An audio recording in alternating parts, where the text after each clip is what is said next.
Nos faltaba cómo es posible mentir y decir la verdad, ¿no es cierto? Y para eso hago referencia a El Muro, este cuento de Sartre. ¿Alguien ha leído El Muro? Oscar puso en el grupo.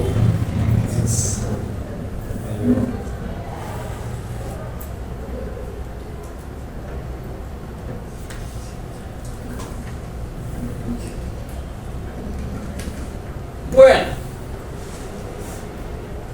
qué pena que no hayan leído porque es muy corto y muy bien hecho. Se trata de un cuento en la España de Franco, donde florecieron varios grupos anarquistas. Es obviamente un relato ficcional de una célula de anarquistas. Y esta célula tiene un líder y tiene otros miembros, ¿no? Y se rigen siempre por medidas de seguridad, son perseguidos, son encarcelados por el régimen franquista, son torturados. Y en un momento de su desenvolvimiento político, acuerdan que si el líder cayera, se iba a refugiar, es decir, si los compañeros del líder, cayeran, el líder se iba a refugiar en un sitio A. Entonces todos sabían que si caían víctimas de la represión, los iban a torturar, pero ellos no podían delatar el lugar A donde se escondería el líder, habida cuenta de que sus compañeros fueron detenidos. Y en efecto lo detienen a uno, que lo encarcelan, lo torturan, y él dice: no voy a revelar dónde está el líder. Y bueno, al final dice: ya, les voy a decir a los falangistas, ¿no?, de la tortura, el líder está en el tal lugar, el lugar B, que era la cripta de un mausoleo en el cementerio. Bueno, se inventa ese lugar, ¿no? Y dice: ahora van a volver, me van a matar, me van a fusilar, porque la noche anterior lo fusilaron a uno de sus compañeros anarquistas de otra célula. Pero, bueno, por lo menos me estoy burlando de ellos, van a ir en vano, se van a dar cuenta que les he mentido, van a regresar y me van a matar. Y bueno, aquí así termina mi existencia, mi vida. Bueno, un grupo de falangistas se alista, se arma y va al lugar B, que era la cripta, donde supuestamente estaría el líder, pero el protagonista sabía que el líder estaba en el lugar A y nunca dijo está en el lugar A, nunca pensó en delatarlo.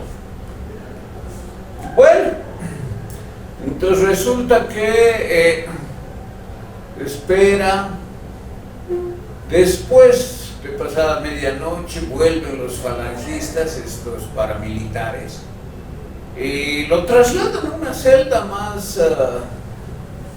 menos drástica, ¿no? Una celda casi de reos comunes, no de reos políticos, donde torturaban a los anarquistas. Y él se sorprende porque, bueno, mañana en la mañana seguro me van a fusilar por haberles mentido y haber hecho por haberles inducido a que vayan a a la cripta del cementerio, donde obviamente el líder no está. Yo sé que él está oculto en el lugar A, que era un domicilio particular. Bueno, pasa el día y no lo fusilan. Y en la noche, a la noche siguiente, llega otro preso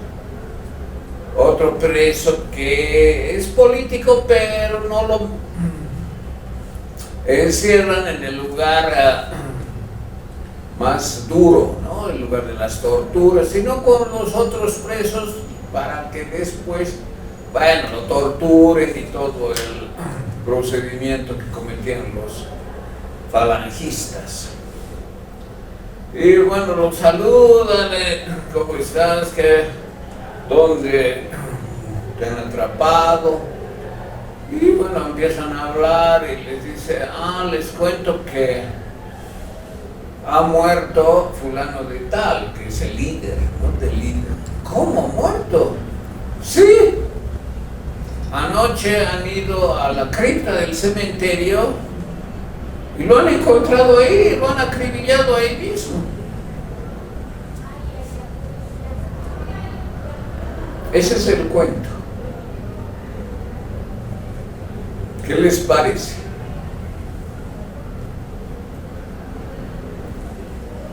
¿Qué sucedió? El líder dijo, hemos acordado que si alguno de los de la célula cae, va a saber que yo voy a ir al lugar A. Los van a torturar o lo van a torturar al que caiga y le van a obligar a que diga dónde estoy. Entonces yo no voy a ir al lugar A, voy a ir a otro lugar. ¿Qué lugar? Cualquiera. Se le ocurrió ir a la cripta del cementerio, que casualmente es denunciada por el protagonista. ¿Qué opinan?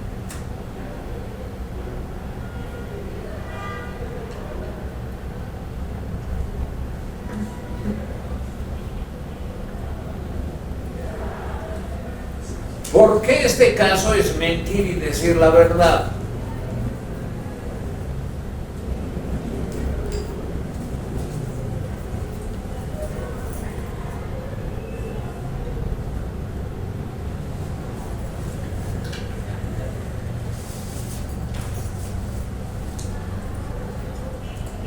¿Que no se dan cuenta?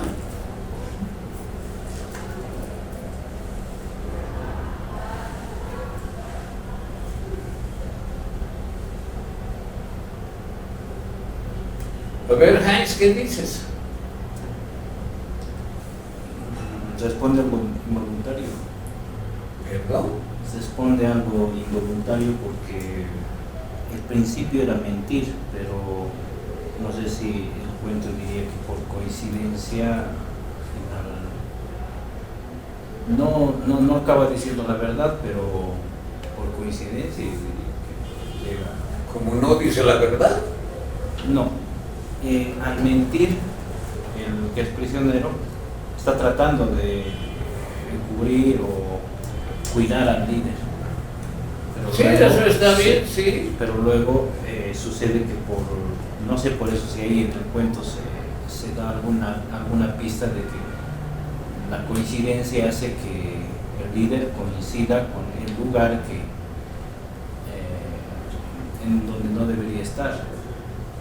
Ya, está bien, pero ¿el protagonista dice o no dice la verdad? No dice.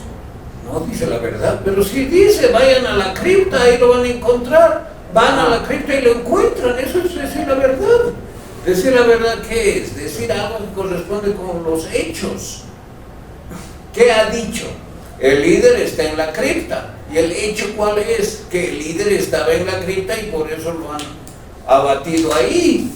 Entonces ha dicho pues la verdad, ¿cómo que no va a decir la verdad? Por eso no lo han fusilado, por eso lo han cambiado de celda a una celda normal, por eso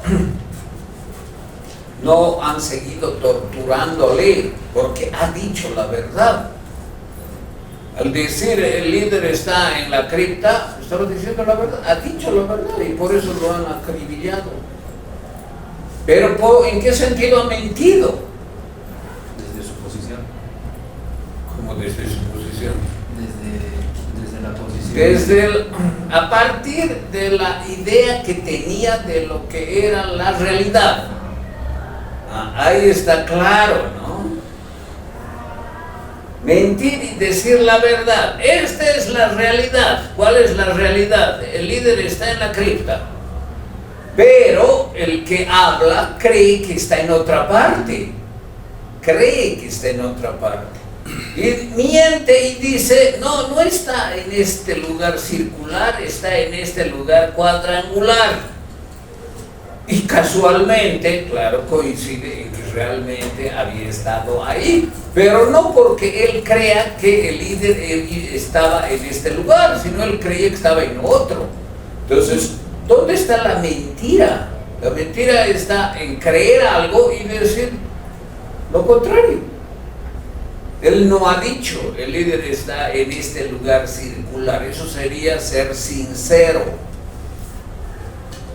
No ha sido sincero con sus captores, no les ha dicho, yo creo que está en este lugar circular y les digo que está en este lugar circular. Él ha mentido, él creía que estaba en un lugar A y ha dicho un lugar X, pero por casualidad ese lugar X coincidió con el lugar donde realmente estaba. Bueno, entonces eso es mentir y decir la verdad. La mentira está en la ausencia de correspondencia entre lo que uno cree y lo que dice. Ese es el mentiroso, el que dice algo diferente a lo que cree. No necesariamente es el que dice falsedades. Pero si el mentiroso cree algo y dice lo contrario y encima está equivocado, no es objetivo en su apreciación de la realidad, es posible que lo que diga coincida con lo que es. Y en ese caso, solo en ese caso, miente y dice la verdad. Miente porque lo que dice no corresponde con lo que cree. Y dice la verdad porque lo que dice coincide con la realidad, corresponde con la realidad.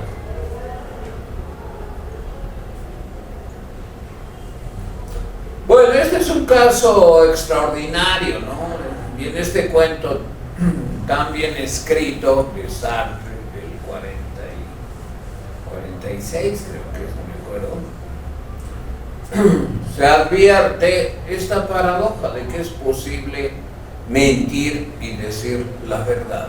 Ahora, eso no se repite siempre, al contrario, es una situación excepcional que se da por la ausencia de correspondencia entre lo que uno piensa y lo que dice, y otra ausencia de correspondencia entre lo que es y lo que uno percibe.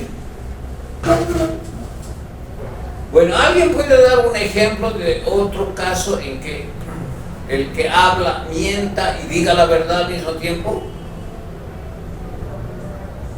¿O es muy difícil de entender esto? Hago una consulta. La adivinanza podría ser una mentira. Hago el ejemplo, es decir, un ejercicio de matemáticas para hacerlo simple, ¿no? Dice, ¿cuánto es 7 por 5? Y el que responde no sabe, pero se juega algo y termina diciendo la verdad igual por casualidad. Primero, no sé a qué le viene la adivinanza, ¿no? O sea, uno al no saber la información, los hechos, pero tampoco creer que está mintiendo, lanza una información. Una adivinanza, digamos,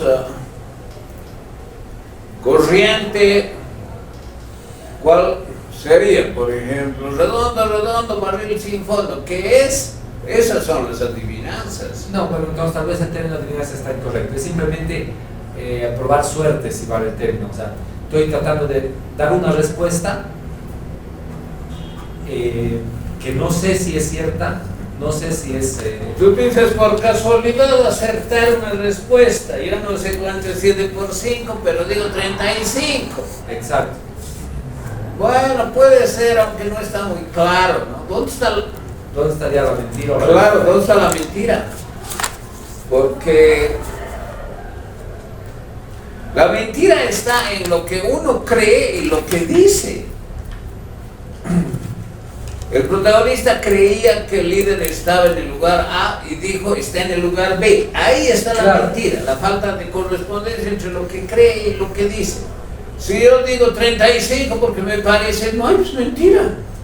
No hay mentira, pero claro, no hay correspondencia, sino se preguntaba sobre otro tipo de dar la verdad sin conocer la verdad. Porque tampoco es que él conocía la verdad. Bueno, él creía conocer una verdad. En el caso No sé, me parece muy forzado y poco claro. ¿Alguien tiene otro ejemplo? Yo creo que pasa eso más que todo con los que hacen... Más fuerte, por favor. Yo creo que pasa eso más que todo con los que hacen la investigación, ¿no? Digamos, de casos criminales, casos, digamos, puede ser también de narcotráfico, ¿no? Digamos la inteligencia, los efectivos policiales que quieren hacer una investigación, digamos. Cuando le capturan a alguien, supongo que, a ver, digamos, el grupo de narcotraficantes, por decir, digamos, no pensaban que le iban a atrapar los policías, es decir, ¿no? Infragantemente se hacen atrapar con los policías. Entonces, en ese momento ellos creo que deben cometer esos errores porque normalmente la policía pesca, digamos, las drogas, los incautan, ¿no? Y ellos supongo que deben, sin pensar dónde está, entonces deben cometer ese error, no deben decir o sea, pensando que están mintiendo, deben estar diciendo una verdad, ¿no? No veo el ejemplo claramente. O sea, por decir, digamos, la droga se encuentra, digamos, en una caja, pero es lo que piensan, que le están mintiendo. Pero ellos pueden pensar que la droga está en, no sé, en tu río o en otras cosas. Pero el efectivo policial va y revisa la caja y efectivamente está en la caja la droga. O sea, Eso está mejor, está un poquito más claro, está bien. El que ha intentado mentir pensando que no se encontraba ahí. Y por casualidad acierta, está bien. Está bien, el ejemplo así está bien. ¿Alguien más se le ocurre otro ejemplo?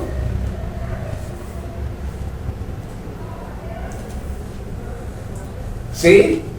Tal vez un ejemplo más sencillo sería un papá que le pregunta a su hijo dónde está tu mamá y el niño le dice está en la casa y el papá va al mercado porque la mamá está en la casa y resulta que la mamá ha ido al mercado y se encuentra en el mercado. Entonces ahí el niño ha dicho lo que pensaba porque pensaba que su mamá estaba en la casa. Pero no ha dicho la verdad. Pero no ha dicho la verdad porque la mamá estaba en el mercado. Aquí el ejemplo es decir la verdad y mentir. Al revés. Claro, ya hemos visto otros casos, ¿no? Las mentiras que dicen proposiciones falsas, eso ya les expliqué. El error que consiste en apreciar de manera equivocada la realidad lleva también a la falsedad. Pero hay un caso de los 4 que estamos analizando en que uno miente y dice la verdad. A ver, les voy a dar un ejemplo muy sencillo. Supongamos que yo me subo a un minibús, me bajo, me encuentro con mi amigo y mi amigo me dice, préstame 200 bolivianos, necesito, por favor. Y yo pienso que no me va a pagar, entonces le digo, no, lo siento, no tengo. Pero yo sé que en mi billetera tengo 200 bolivianos. La billetera que tengo en mi chamarra, tengo 200 bolivianos. Yo sé que tengo dinero, pero miento y digo, no tengo. Ahí está la mentira, entre lo que yo creo y lo que digo. Lo que digo es, no tengo, no puedo prestarte, lo siento, en otra será. Bueno, qué pena, chao. Se va y yo quiero verificar que tenía los 200 y resulta que en el minibús me han robado. Entonces, cuando yo he dicho no tengo, he dicho la verdad. Pero yo estaba mintiendo porque creía que tenía. ¿Ven? No es tan complicado. Pero claro, hay que tener mucha precisión. ¿Dónde está la mentira? Yo creo que tengo dinero y digo no tengo dinero. Esa es la mentira. Entre lo que pienso y lo que digo no hay correspondencia. Pero digo la verdad, ¿por qué? Porque lo que estoy diciendo corresponde con la realidad. En ese momento, cuando me ha pedido el dinero y le he dicho no tengo, he dicho la verdad. Porque en ese momento yo no tenía, ya me habían robado. ¿Ven? Entonces, es posible, pero son casos un poco atípicos, no son casos corrientes. Lo más frecuente es mentir y decir falsedades.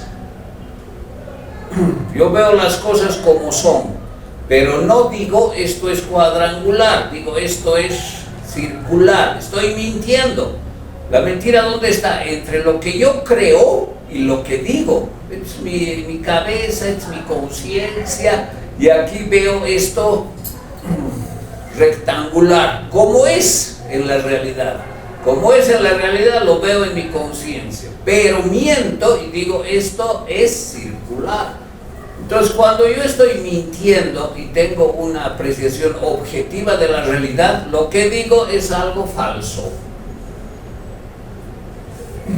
Siempre el que miente dice algo falso si es objetivo, si ve las cosas como son. Ahora, si no las ve como son, es posible que al mentir digan la verdad, pues. Eso es posible, pero es un caso extremo. ¿Qué hacen normalmente los políticos? ¿Los políticos mienten o no?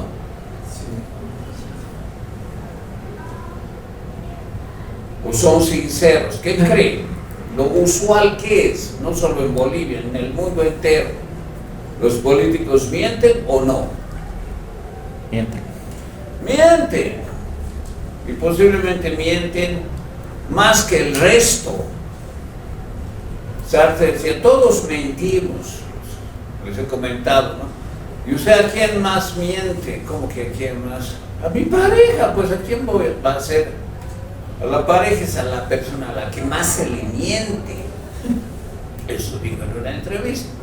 Pero claro, en comparación a los políticos, las mentiras domésticas no tienen mayor, por decir así, efectos perniciosos.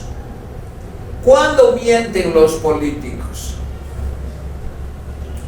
Cuando hacen promesas. Las promesas, hemos visto, no son mentiras. Eso hay que tener muy claro. Un político que promete algo, lo que sea, no es que está mintiendo. Puede ser insincero y decir, sí, yo les prometo sin tener ninguna intención de cumplir. Mañana gano las elecciones y me olvido de mis promesas. También puede ser que el político tenga la intención de cumplir y en ese caso no es insincero, es honesto. Yo les propongo esto y después de que gana hace todo lo posible por lograr cumplir lo que prometió. Bueno, no lo logra, qué pena, ¿no? Pero no era un político deshonesto al prometer algo que era irrealizable y que él nunca iba a poner de su parte para lograrlo. Pero también puede ser que le dé mínima importancia, a ver si sale bien, si no, que me importa. Esa es otra actitud inmoral de parte del político. No hacer lo posible de sus propias, para lograr sus propias promesas. Pero no por eso es mentiroso, es insincero, es deshonesto, porque promete algo que no es viable, ni se va a empeñar en realizar, ni va a ser su prioridad, solo es para conseguir beneficio electoral, beneficio inmediato, engañar al elector, haciéndole creer que eso va a lograr cuando en realidad no tiene ninguna intención. Aquí lo que interesa es la intención del político al hacer una promesa, pero la promesa no es mentirosa, como tampoco puede ser falsa. No tiene sentido decir la promesa es mentirosa o este político miente al hacer dicha promesa. No, al dar una promesa es posible que sea sincero, que internamente tenga toda la voluntad de lograr lo que está prometiendo o no. Pero lo frecuente es que se olvidan de las promesas. Y los electores se olvidan de las promesas, porque el elector responsable pasó un mes y ¿dónde está el cumplimiento de su promesa? ¿Y dónde está lo que dijo que iba a hacer?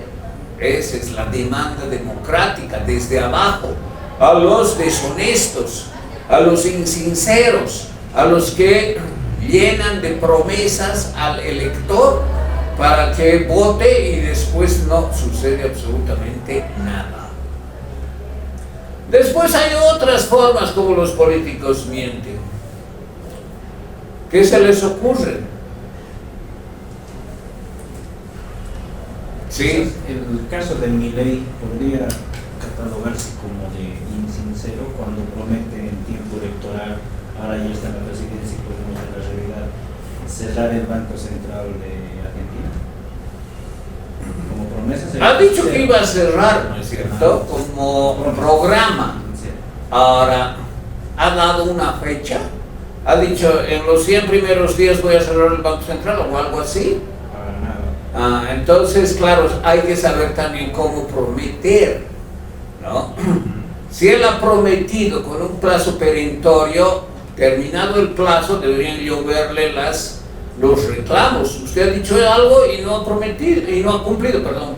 Usted ha prometido algo y no ha cumplido. ¿Qué tipo de líder es? ¿Qué tipo de presidente es? Pero si él no ha dado una fecha, que creo que ese es el caso, todavía tiene el beneficio de la duda. Es decir, ¿ha terminado su gestión y no ha cerrado el Banco Central? No. Si termina su gestión y no ha cerrado el Banco Central, ahí sí hay que demandarle y decirle que él ha prometido algo que no ha cumplido. No importa que sea bueno, malo, lo que sea. Pero ha prometido algo y no lo ha cumplido. Pero tiene pues un tiempo. O sea, toda gestión gubernamental supone un pro tempore, es decir, es temporal. Terminado el plazo es que las demandas se hacen. Ahora, claro, hay otras promesas más que hizo, ¿no? Tal vez las cumple, tal vez las cumpla, tal vez no, tal vez las cumpla a medias, eso habrá que ver. De los ministerios, sí, ya. Eso ha cumplido, y ha cumplido a rajatabla, y algo muy duro. Entonces, claro, no se le puede exigir, es pues un manoseo político. Ya usted ha dicho ABCD, ¿dónde está? No es que ha dicho ABCD en los 100 primeros días o en los 4 meses o en los 5 meses, ha dicho en su gestión, se entiende en su gestión. Ahora ya ha cumplido algunas cosas, bien, hay que aplaudir la honestidad, porque además no son promesas de bienestar, eso es la diferencia, ¿no? Es muy fácil hacer promesas de bienestar. Sí, yo les voy a dar a todos ustedes 1000 bolivianos. ¿Han escuchado al actual presidente? Ha dicho eso en la campaña electoral. A todos les voy a dar un bono de 1000 bolivianos si ganan menos que de $2 al día. Que esa es la extrema pobreza. Entonces, ese es pues allá. Ahora, ¿cuándo? También se hay que dar el beneficio de la duda hasta que se le acabe la gestión. Ya se le está acabando. ¿Ha dado esos 1000 bolivianos a todos? No, que yo sepa, no. Entonces, siempre hay que tener en cuenta el tiempo en el que se admite que el líder puede realizar la promesa. Y si la realiza, bien. Y si no la realiza, bueno, se ha burlado de los electores al prometerles algo inviable. No, es que cuando yo les prometí teníamos un buen PIB y ahora, eso a mí que me interesa, ¿no?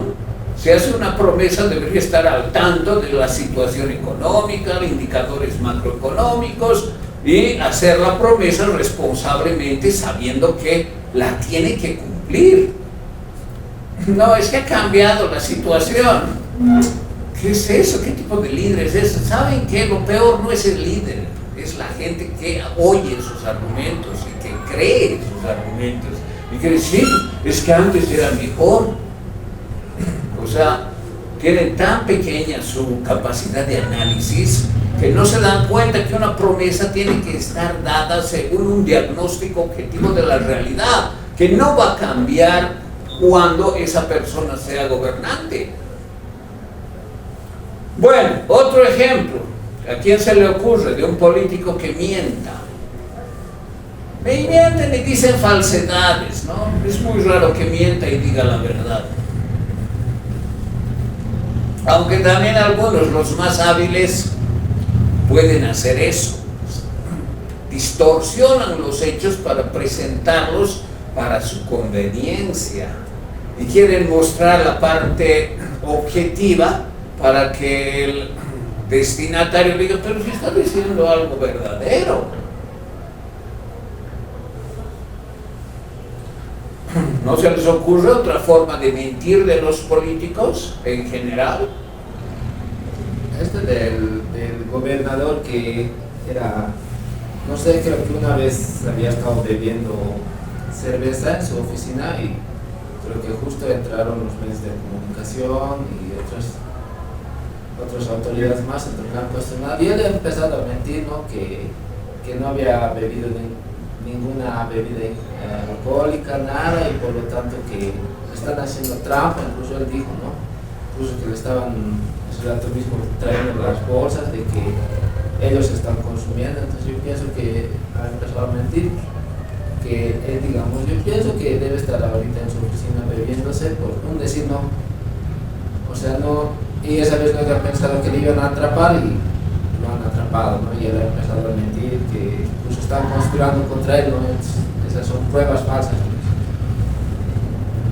Claro, esas ya son situaciones extremas, ¿no? Yo me acuerdo que una vez han filmado a un parlamentario teniendo relaciones sexuales en el hemiciclo, creo que era en Sucre, no me acuerdo exactamente, y lo han filmado. Claro, frente a eso, ¿qué pueden hacer? Seguir mintiendo cínicamente. Sí, es que en nuestro país hay políticos cínicos hasta el extremo. Se le puede mostrar, aquí está la prueba, aquí le han filmado. Sigue negando, sigue diciendo estupideces. Las estupideces que dice son para el público. Y el público es estúpido si cree eso. Ese es el fondo. O sea, es tan incapaz el público de demandar, es tan incapaz la sociedad de exigir que se lo castigue ejemplarmente, está tan podrido el sistema jurídico que alguien así con pruebas y todo, no pasa nada. Entonces fíjense, ese es el deterioro de la democracia. La democracia no puede seguir así, con semejante cinismo, sinvergüenzura, mentiras y mentiras y mentiras. En algún momento debería prevalecer la verdad. Usted es un corrupto. Usted ha cometido actos de injuria a la sociedad, a las mujeres, a su subordinada, y merece un juicio y terminar en la cárcel. Fue desaforado. Pero ¿hay eso? No, pues un sistema corroído donde los jueces están henchidos de la putrefacción que los llena. ¿Qué va a pasar? No pasa nada. Siguen ejerciendo. Entonces, fíjense la mentira cómo puede institucionalizarse. Claro, dices lo que te da la gana y ya está. Te vamos a proteger. Cuando hay actos corruptos que involucran a mucha gente, actos de millones de recursos financieros. Entonces la mentira es recurrente, está extendida y puede convertirse en un instrumento totalmente beneficioso para la impunidad, para el poder de los políticos que no tienen ningún escrúpulo. Y si la sociedad no demanda, los periodistas no demandan, si la justicia está podrida, sigue y sigue y sigue. Y el que llega, llega a robar, y el que llega, llega a enriquecerse, y el que llega al poder lo usa de la peor forma. Ahora, ¿qué hacer frente a eso? Después decepcionante. Bueno, uno se da cuenta, ¿no? Porque además hay pequeños rasgos cuando una persona miente. ¿Sabían ustedes eso? Pequeños detalles faciales.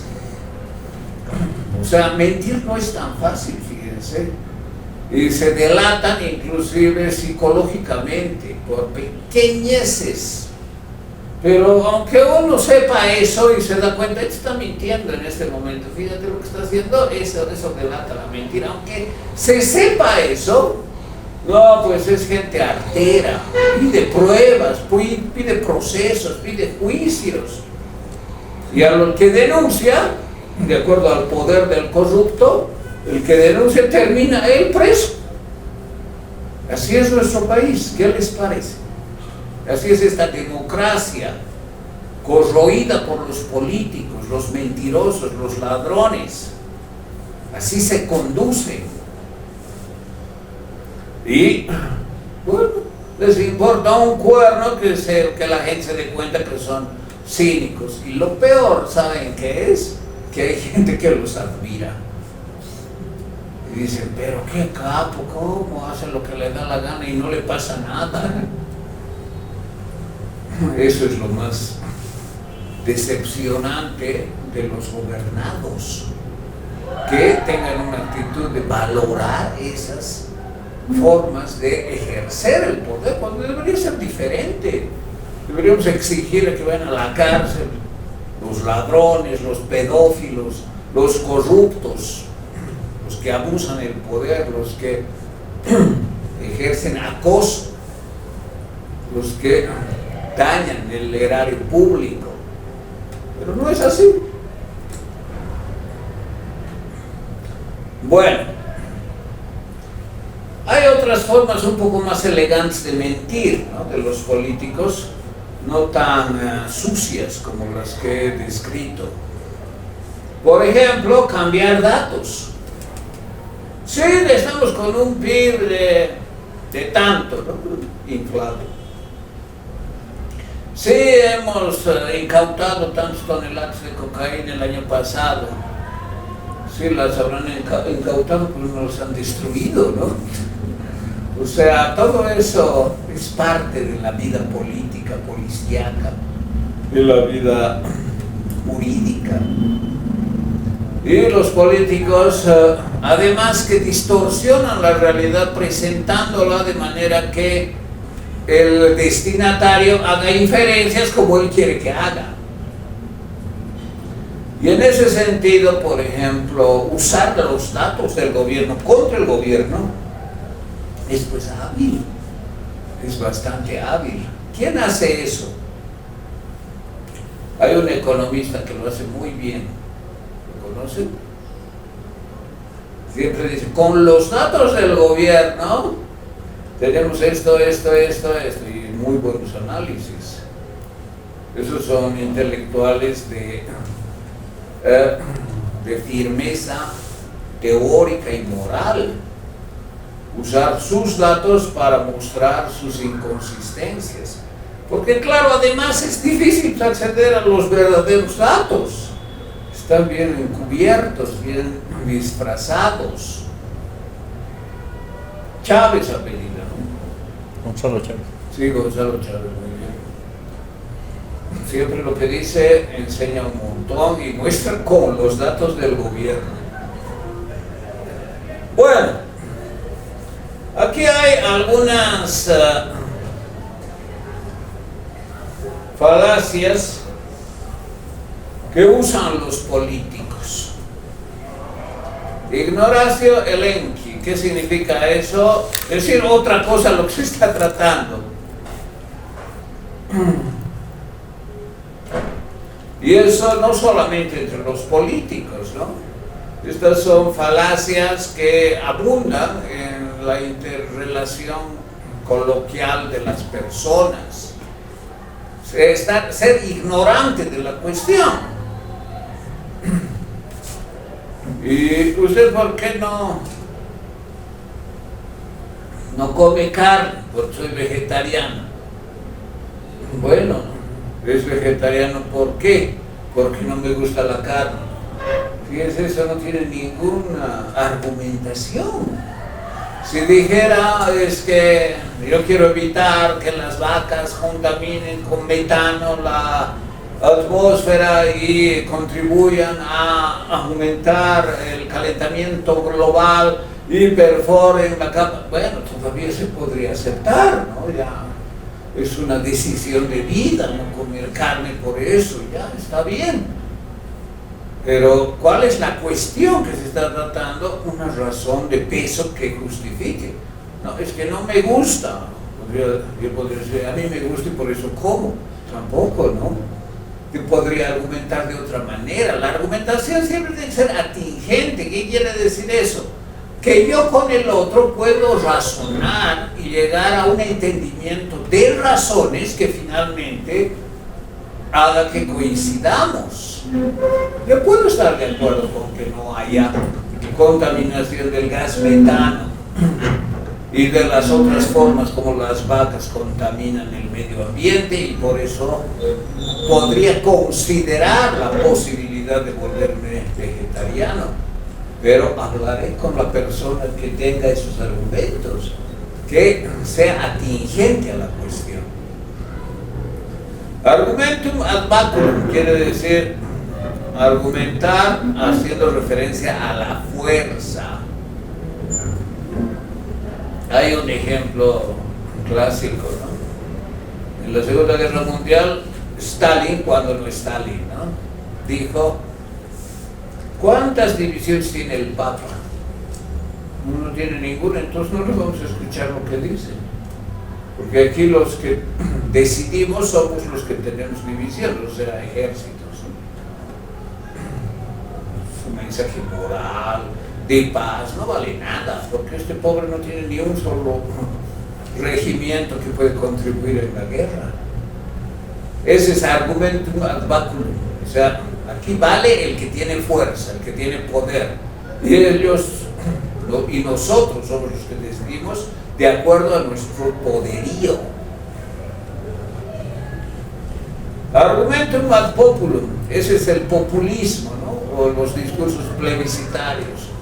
Hacer referencia al pueblo, que yo soy el pueblo, yo soy parte de ustedes, yo quiero lo que ustedes quieren. El llamado emocional al pueblo, ese es un argumentum ad populum, para que el líder se vea por los destinatarios como uno de nosotros, como el que necesitamos, como el que nos dirige, como el que nos representa, y que por eso hay que apoyarlo. Y claro, lo que es extraño a ese grupo ya no es el pueblo somos solo nosotros, todos nosotros, y yo los represento, y yo les conduzco, y yo soy su líder. Los discursos fascistas, nazis, los discursos plebiscitarios que hablan del pueblo como algo, como una entelequia que nadie sabe exactamente qué es, pero a todos nos llega. Argumentum ad populum. Argumentum ad verecundiam. El otro es argumento que refiere al pueblo. Este argumento que hace referencia a la autoridad. Verecundium es autoridad. Y claro, lo que digo es verdad. ¿Por qué? Porque lo dijo Marx. Eso es la falacia de argumentum ad verecundiam. Aquí no interesan las razones, no interesan las posiciones que se pueden dialogar, los argumentos, lo que interesa es quién lo dijo.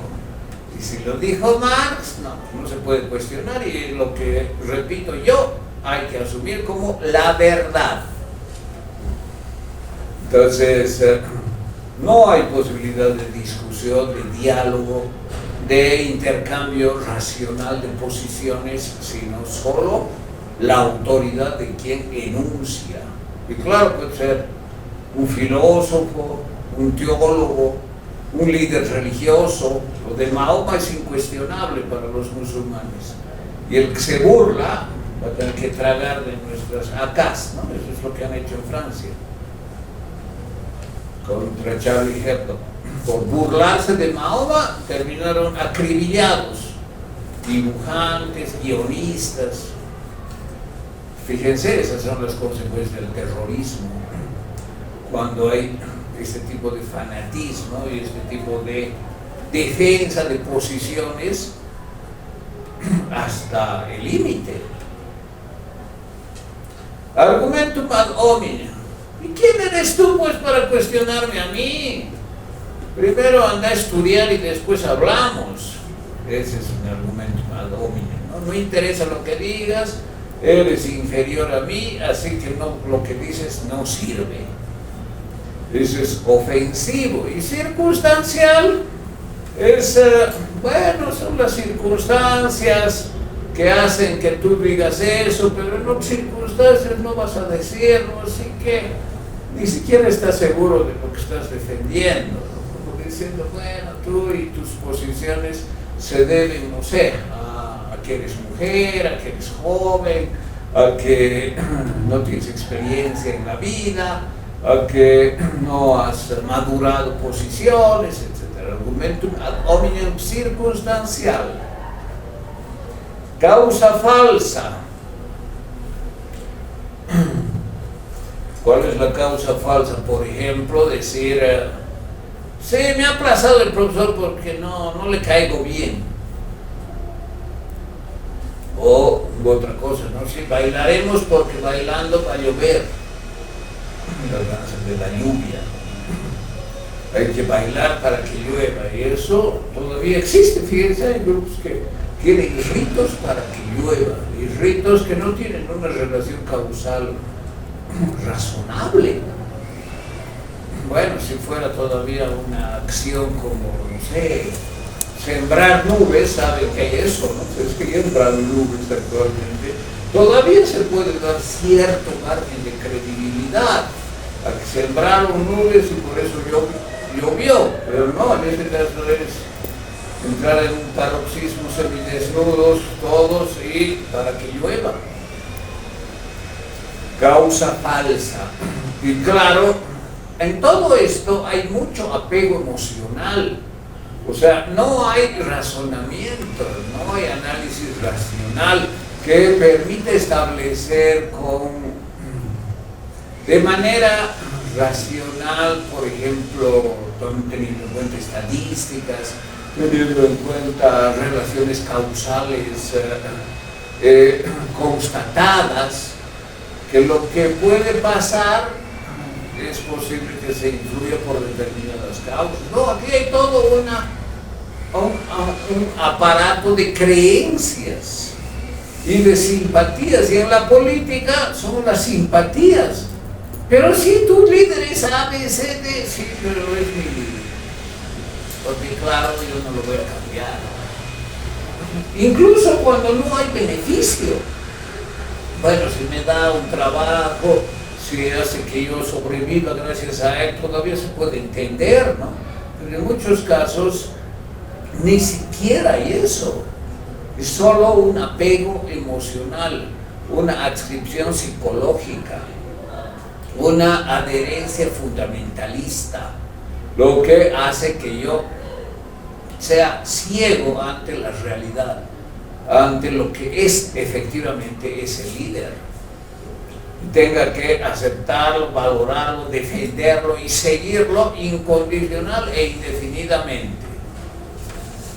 Y la falacia del jugador, no, este es un empate técnico, ya vamos a ganar, falta poquito para que ganemos. No, hemos perdido, pero nuestra pérdida no significa nada, es como si hubiésemos ganado. Otra falacia, ¿no? Yo cito un texto que les voy a enviar si quieren comentarlo, con ejemplos de los políticos bolivianos, cómo hacen uso de las falacias. testas.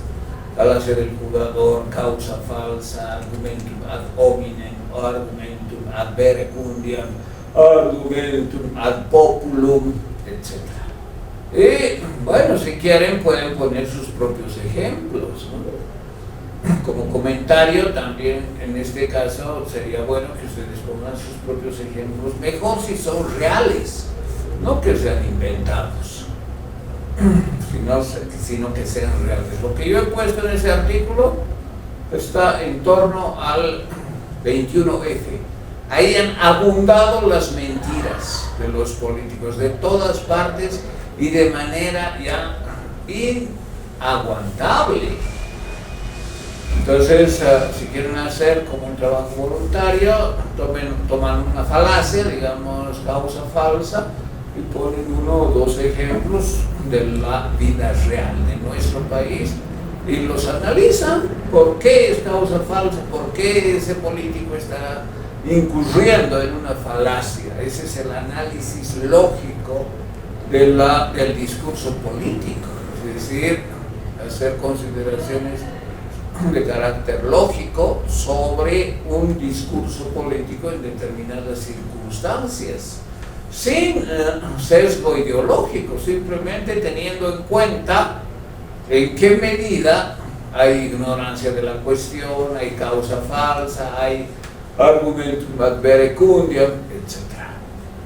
Bien, aquí hay algunas puntualizaciones sobre la posverdad, que alguna vez ya hablamos, ¿no?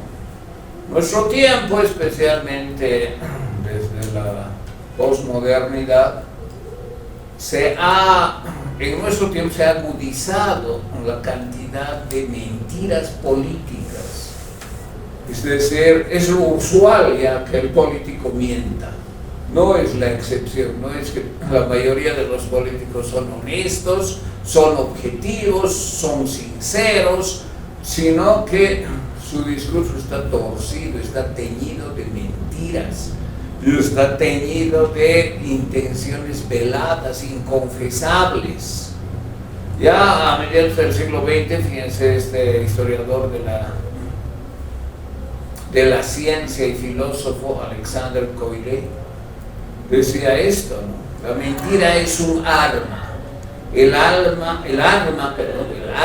favorita del inseguro y del débil, que al confundir al adversario se engrandece y se venga de él. Claro, no es la verdad el arma de los políticos, al contrario, es la mentira, la actitud cínica que tuerce la realidad, que confunde, que engaña. Y desde la posmodernidad, desde los años 70, se ha desarrollado cada vez más fuertemente la posverdad. Creo que está aquí está, fíjense. Han hecho un estudio de cuántas mentiras dijo Trump cuando era presidente al día.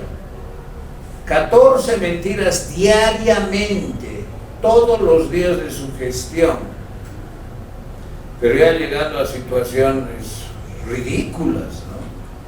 Alterando la realidad, sin el mínimo de decoro político, contra el sentido común. Bueno, por ejemplo, negar la pandemia, ¿no? Y llegó al extremo que uno de sus portavoces dijo: Trump no miente, él crea una realidad alternativa. Fíjense qué descaro. Y está estudiado como un mentiroso patológico. O sea, es alguien que toda su vida va a seguir mintiendo. Y claro, si tiene poder, lo va a hacer más. Aquí hay algunos ejemplos, ¿no? Estados Unidos es la más poderosa del mundo, la economía de Estados Unidos. No es verdad. No era verdad cuando lo dijo, no es verdad ahora. Lamentablemente es así, ¿no? El muro se construye a gran velocidad y México lo pagará. Nunca pasó eso. O sea, que lo pague en México. Promesas, compromisos, mentiras, mentiras y mentiras. 14 al día. Es lo que era establecido un estudio del Washington Post sobre Trump. Bueno, la posverdad finalmente es este mundo en el que todo vale. Cualquier actitud cínica vale, cualquier idea peregrina vale, cualquier ocurrencia, por muy atrevida o exabrupto que sea, vale. Y los políticos tienen amplio margen, amplio campo para esto. Bien, no sé si tienen alguna pregunta, algún comentario, con esto terminamos la parte de filosofía política en su componente general, universal, y ahora vamos a ver desde la próxima clase, pero solamente una sesión, vamos a ver algo de nuestro país.